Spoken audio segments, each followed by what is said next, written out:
Welcome back to episode 11 of the Lou Food Review. We got a little something different today. So our good friends at Macako's Tacos hooked us up. We got a full 4-taco meal. It's called the Gateway Combo. So Yeah. I think they made that up for us. Very personalized. I loved it right off the bat. Great guys over there, and we got a lot of different stuff to try. Yep. So we're gonna start with our shrimp taco, move into the chicken, and then we got 2 beef tacos.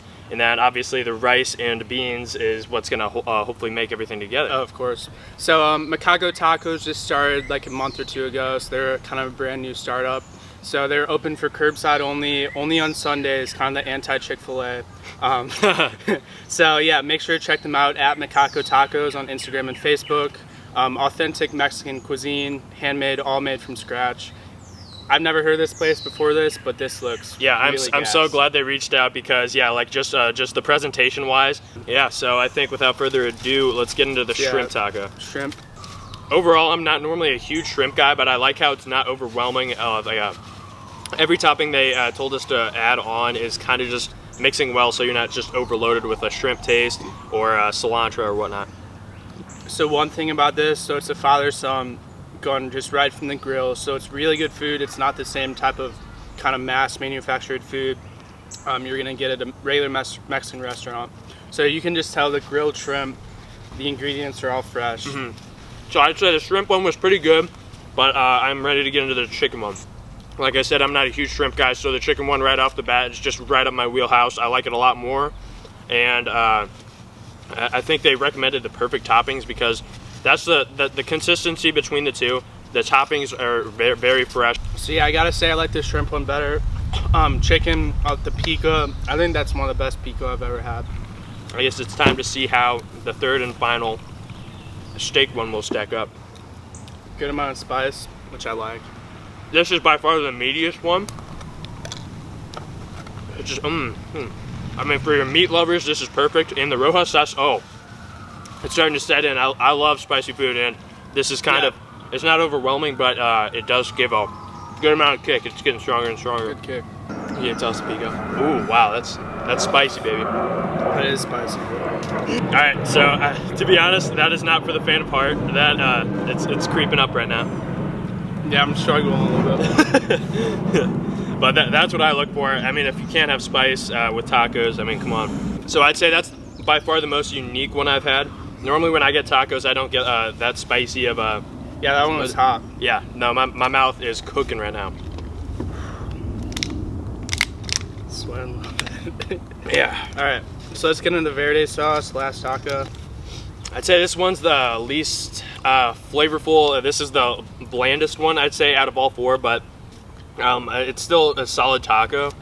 But after its predecessor, I don't know, like my mouth is still cooking from the Roja sauce. I don't think it's as hot, but still very good.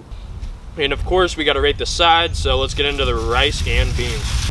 I'd say you're pretty average rice, so solid, nothing red home about, but I think it could use a little more like seasoning or some other cilantro. yeah, or something. pretty plain rice. And I'm gonna move into the beans here.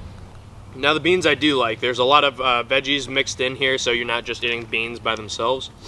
Yeah, these are great beans in my opinion. This is what I look for if I'm gonna get beans from a Mexican spot or anywhere really. Yeah, I'm a fan. I'm not a huge bean guy, but these are pretty good. So I'd say, yeah, my least favorite part was the rice and the beef Verde sauce. Those were the least flavorful, but then that Roja sauce on the steak, that really got me. My mouth, I can still feel it right now. I'm still struggling. Yeah, maybe if you get that, ask for the Gateway combo. I don't know if we started that, but yeah, I mean, if I were them, I'd add it to the menu right away if you're looking for a big meal. So yeah, I think, we didn't really know what to expect coming into it, but I think we were both pleasantly surprised. It's a place that's kind of just starting up, trying to get their name out there, which I respect. So where do you score this on everything all together?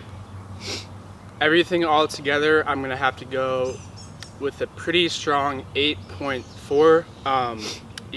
I think it's some of the best Mexican food I've had in a while. I think the big thing for me is that it's all homemade, fresh ingredients, where you don't see that a lot for your typical Mexican place. So it is open for curbside only. So obviously that's kind of good for where we're at right now. For sure. So So overall, I'm gonna preface this by saying I don't get Mexican too often, and when I do, it's kind of the same experience every time. But the key word here was fresh. All the toppings on all these really stood out to me. It tasted like I was eating stuff that was just made today and prepped today, instead of maybe cooked last night and heated up today. And then I love the beans and altogether the tacos. This was a great meal. I'm right around that range. I'm gonna give it an 8.2. Macako's Tacos, absolutely great. So yeah, I think that's going to wrap this up. Thank you for checking this out. Make sure to check out Macako Tacos on Instagram and Facebook. Tell them that we sent you their way. Yeah, that's going to do it. And my mouth is still feeling the kick from the hot sauce. So if you're a spicy lover, I'd recommend it. If you're a fresh ingredients lover, a Mexican lover, pretty great spot. I'm pleasantly surprised, and I'd definitely go back as a repeated customer. Oh yeah. All right. Well, thank you guys. Good deal. Wow, dude, I'm still feeling that.